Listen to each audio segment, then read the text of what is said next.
আসসালামু আলাইকুম everyone, welcome to good media. তো আমার অবসর সময়টা কাটে কিছু প্রাকৃতিক কাজকর্ম নিয়ে। তো এগ্রিকালচার নিয়ে আমি পড়াশোনা করছি। তো আমি এখন মোটামুটি কিছু চাষবাস করি। তো আপনাদেরকে দেখাই কি করলাম। এটা হচ্ছে কলমি ক্ষেত, একটা কলমি শাক আপনাদেরকে দেখাই।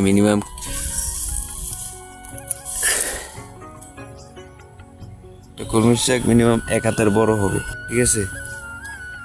মিনিমাম অনেকটাই বিক্রি হয়ে গিয়েছে। এই যে এখান থেকে এগুলো পুরো ভরাট ছিল, এগুলো শেষ প্রায় 20 অর্ধেক ছিল, এখন কম অর্ধেক আছে।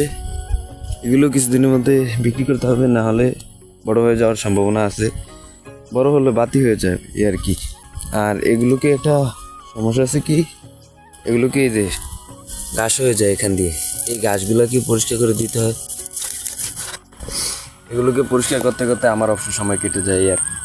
আর আমি যেহেতু ব্লগার, আমি কিছু আপনাদেরকে নতুন নতুন আগে ভিডিও দিতে খুবই আগ্রহ ছিলাম, কিন্তু এখন দিতে পারি না সময়ের কিছু অভাবে।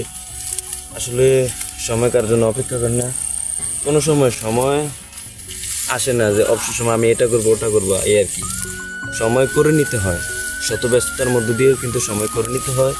আপনাদেরকে কিছু সুন্দর সুন্দর ভিডিও ব্লগ উপহার দিতে হলে নিজেকে একটু স্যাক্রিফাইস করে হলো আপনাদেরকে বিনোদন দিতে হবে এই আর কি। তো আপনারা ভালো থাকুন, সুস্থ থাকুন, সুন্দর থাকুন। দেখা হচ্ছে পরবর্তী ভিডিওতে। আল্লাহ হাফেজ।